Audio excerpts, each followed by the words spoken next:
नमत प्रणीतम न पर प्रणीतम सुतो वरत्येष तवेन्द्र शत्रु नैसर्गिकी मतिरस्य राजन नियक्षमन्युम कददाश्वमानः। यानी नमत प्रणीतम न पर प्रणीतम, हे महाराज न इसे ऐसी शिक्षा हमने दिया न किसी और ने दिया, तो फिर कैसे इसके पास ऐसी बुद्धि आई कहां से? तब वह कहते हैं आचार्य कि नए सर्ग की यह मतिरस्य राजन, हमें तो ऐसा लगता है कि महाराज यह पहले से ही पढ़ा पढ़ाया आया है। प्रभु इसमें आप क्रोध मत कीजिए और आप हमें व्यर्थ में दोष दे रहे हैं। जब इस तरह से गुरु जी बतलाए इधर, तब हिरण्यकशिपु पुनः कहता है कि क्यों भाई तू मानेगा किस प्रकार, तुम हमें ये बतलाओ।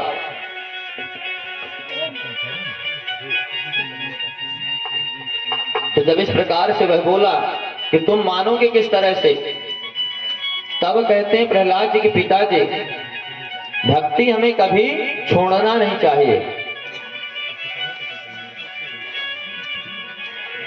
भक्ति में इतनी बड़ी ताकत कि भक्ति कुछ भी कर सकती है। यहाँ तक कि भक्ति में इतनी ताकत है कि जिसके नवग्रह अनुकूल ना हो वह व्यक्ति यदि भक्ति करने लग जाए तो उसके सारे नवग्रह अनुकूल हो जाएंगे। कहते पिताजी भक्ति कभी न छोड़िए, चाहे निंदा करे संसार, भक्ति में ही परम सुख, यही सब वेदों का सार। पिताजी हमें कहीं से भी यदि भगवान की भक्ति का एक शब्द समझ में सुनने को मिल जाए, उससे किसी बुजुर्ग संत से, विद्वान महात्माओं से पूछना चाहिए। इसलिए भक्ति कभी छोड़ना नहीं चाहिए, और जो व्यक्ति भक्ति करता है उसकी निंदा हमेशा होती है। देखिए मीराबाई भक्ति करती थी। मीराबाई जब भक्ति कर रही थी तो कितने उनके ऊपर उंगली उठ रही थी। आज गुरुजी विद्यालय के कार्य से कहीं बाहर चले गए। आज प्रहलाद जी को मौका मिल गया, ये फिर से तेज हो गया।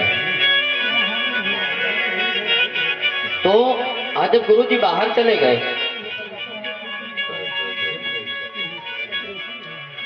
आज गुरुजी बाहर गए, प्रहलाद जी को मौका मिल गया और प्रहलाद जी के मित्रों को भी मौका मिल गया। प्रहलाद जी के आज मित्र प्रहलाद जी के पास आते हैं और आकर के पूछते हैं कि भैया प्रहलाद ये बताओ, जो तुम बात अपने पिताजी को बतलाते हो वह बात हमारे गुरुजी यहाँ पढ़ाते नहीं है, तो तुम कहाँ से सीखते हो? तब प्रहलाद जी कहते हैं कि इस तरह से यह शिक्षा समझ में नहीं आती, तब क्या करना पड़ेगा भाई? तब प्रहलाद जी कहते पहले तो मैं जिन भगवान की कथा कहता हूँ उन भगवान का कीर्तन करना पड़ेगा, तब यह कथा समझ में आती। जब तक कीर्तन नहीं करते, भगवान के स्मरण नहीं करते, चिंतन नहीं करते, तब तक भगवान की यह कथा समझ में नहीं आती। तो कहते जब आप कीर्तन करोगे तब मैं सारी बात बतलाऊंगा। अब कहते तो फिर बताओ किस तरह कीर्तन करना। अब प्रहलाद जी बताते हैं कि बढ़िया गाते हुए, नाचते हुए, थिरकते हुए भगवान का कीर्तन करना है। तो कहते भैया हम थे तो बनता नहीं कीर्तन करते, तुम बताओ कैसे करना है। लेकिन एक बात है, कीर्तन तो ठीक करेंगे, लेकिन तेरे पिताजी से हमें बहुत डर लगती है कि जब तुम्हें अपने बालक को इतना दंड देते हैं, हम तो दूसरे के बालक हमें कितना दंड देंगे। इसलिए तब कहते हैं प्रहलाद जी उन मित्रों से कि भैया क्या हम जिन भगवान की भक्ति करेंगे, कीर्तन करेंगे, वह भगवान हमारी रक्षा भी करते हैं। क्या पिताजी मेरा कुछ आज तक बिगाड़ पाए हैं? कुछ बिगाड़ तो पाए नहीं। तो जब मेरा नहीं बिगाड़ पाए तो मुझे भी इतना पूर्ण विश्वास है कि वही भगवान तुम्हारी भी रक्षा करेंगे जैसे मेरी रक्षा करते हैं। तो इस तरह से प्रहलाद जी कहते आओ मेरे साथ कीर्तन गाओ। प्रहलाद जी कीर्तन गाना प्रारंभ करते हैं कि श्रीमन नारायण नारायण नारायण श्रीमन नारायण नारायण नारायण भजमन नारायण नारायण नारायण भजमन नारायण नारायण नारायण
नृत्य कर रहे थे, तो जो बालक जिस तरह नृत्य कर रहा था, जिसका एक हाथ ऊपर तो उसका ऊपर रह गया, जिसका कमर में तो वो कमर में रह गया। तो इस तरह से हिरण्यकशिपु कहता है, आज जब हिरण्यकशिपु देखा, बुलाया आचार्यों को, हिरण्यकशिपु कहता है कि आज यह बीमारी सारे विद्यालय में फैल गई है, आज यह बीमारी सारे विद्यालय में फैल गई, आज ये कैंसर की बीमारी है। बुलाया, सैनिकों को आदेश दिया, जाकर के इसे खत्म कर दो, बड़े बड़े पहाड़ों से गिरवाओ, मद वाले हाथियों के पैरों तले दबाओ, चाहे कोई भी उपाय करवाओ, इसके प्राण निकल जाने चाहिए। सैनिक आए, अनेक प्रकार के यत्न किए, ले जाकर के समुद्र में फेंकवाए। समुद्र में जब फेंकवाए तो प्रहलाद जी श्रीमन नारायण नारायण करते हुए समुद्र की लहरों ने प्रहलाद जी को किनारे लाके लगा दिए। प्रहलाद जी को ले जाकर के ऊंची पहाड़ की चोटी पर ले गए और चोटी से नीचे गिराए। प्रहलाद जी फिर श्रीमन नारायण नारायण करते हुए नीचे आ गए, मतवाले हाथी के पैरों तले दबाए, लेकिन फिर वही श्रीमन नारायण नारायण करते रहे। आज प्रहलाद जी की हर प्रकार से भगवान रक्षा कर रहे हैं। आज जब इस तरह से प्रहलाद जी की रक्षा कर रहे हैं भगवान, तब ले जाकर के काल कोठरी में डलवाता है, भोजन पानी बंद करवा देता है। यहाँ तक कि एक पिता है हिरण्यकशिपु, और अपने पुत्र को जहर दिलवाता है सैनिकों के माध्यम से। लेकिन जैसे ही जहर की थाली गई, भोजन की उसमें जहर मिला था, प्रहलाद जी बढ़िया भगवान को अर्पण किए और उसे पा गए। आज वह जहर अमृत बन गया, जैसे मीराबाई के साथ हुआ था। मीराबाई भी भगवान की परम भक्त थी।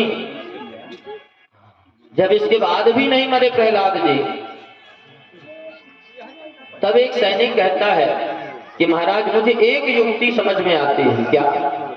कि महाराज प्रहलाद जी भोजन नहीं किए होंगे, मुझे तो ऐसा लगता है।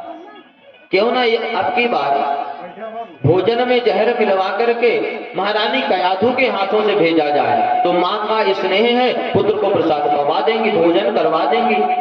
हिरण्यकशिपु को यह युक्ति बहुत अच्छी लगी। आज हिरण्यकशिपु ठीक इसी प्रकार करता है, भोजन में विष मिलवाया और कयाधु को बुला करके वह भोजन की थाली भेजता है। जैसे ही कयाधु को पहुंचाया, वहां कयाधु गई, स्नेह से भोजन करवाने लगी। और जब भोजन करवाने लगी, तब क्या हुआ? प्रहलाद जी पहले भोग लगवाए, और जब भोग लगवाए प्रहलाद जी,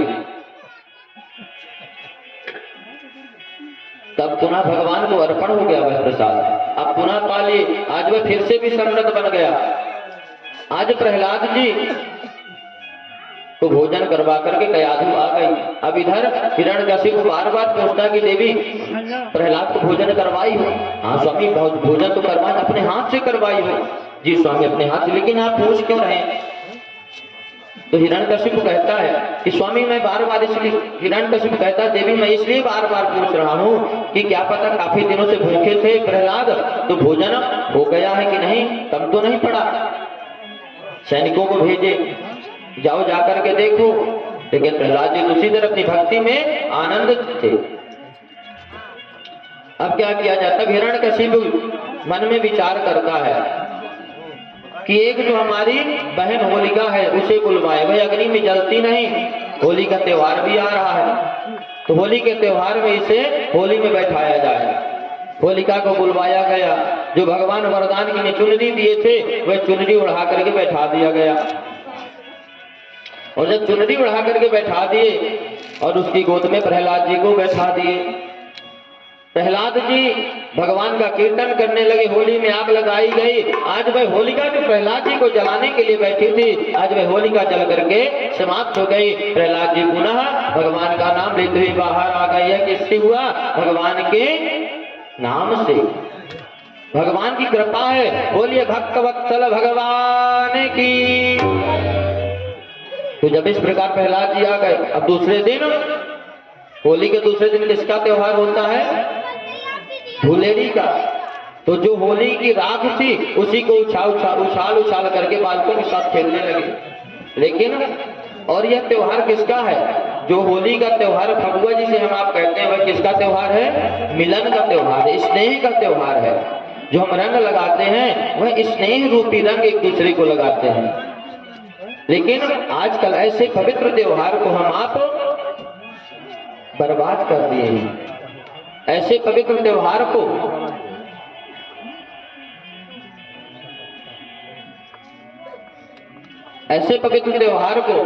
हम आप सब मदिरा में बदनाम कर दिए। और क्या कहते हैं हम आप सब कि बुरा न मानो होली।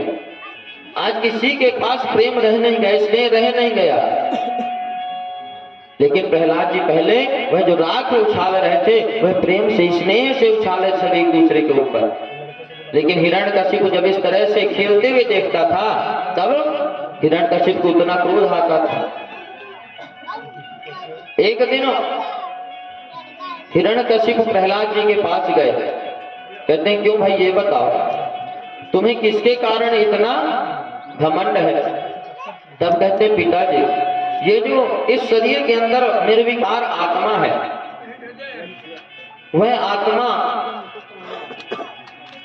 ईश्वर यानी परमात्मा का ही अंश है। हमें ऐसी भक्ति करना चाहिए यह आत्मा परमात्मा में जाकर के विलीन हो जाए। यहाँ पर आत्मा के 12 लक्षण बतलाते हैं। कौन कौन से आत्मा के 12 लक्षण?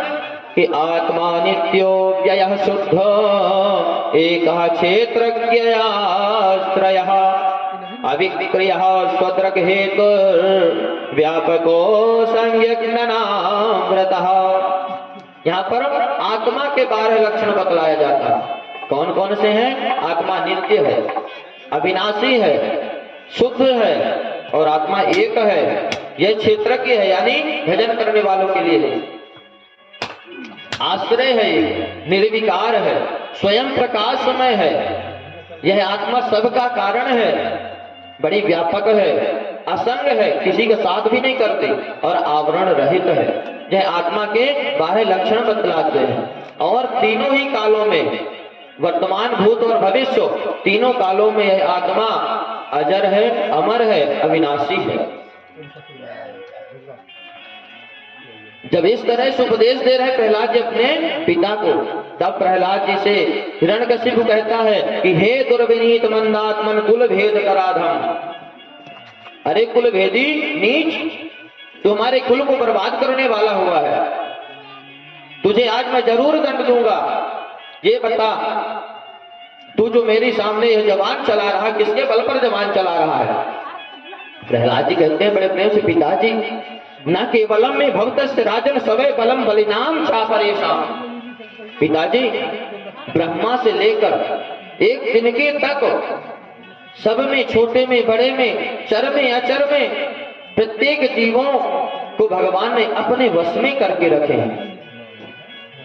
वह तो न केवल मेरे अंदर भगवान का संचार है, उनकी कृपा का संचार पिताजी आपके अंदर भी है। और यहाँ तक कि संसार में समस्त पहलवानों के अंदर भी उन्हीं परमात्मा रूपी एक बल है।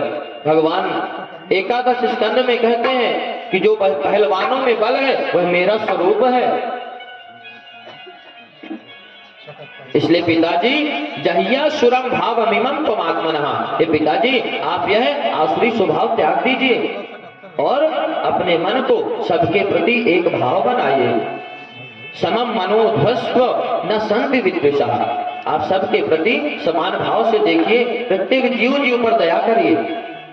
तज्जीहनन्तस्य महत् समर्हणम्, सबके मन के प्रति समता का भाव लाना ही भगवान की सबसे बड़ी पूजा है। कल की कथा में यह बात हमने बतलाया था, निवेदन किया था। जब इस प्रकार से कहते हैं तो पुनः हिरण्यकशिपु लाल पीला होता है, कहता है अरे मंद बुद्धि, तेरे बहकाने के हद हो गई है, तू मुझे कितना बहकाएगा? तूने मेरे सिवा यदि और किसी को जगत का स्वामी बतलाया तो मैं तुझे जिंदा नहीं छोड़ूंगा। प्रहलाद जी कहते हैं अच्छा पिताजी, अरे जो परमात्मा कोई तो परमात्मा कहा जा सकता है।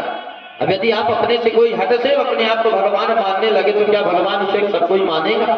जैसे पौंड्रक अपने आप को भगवान मानता था, लेकिन भगवान उसे भगवान नहीं माने।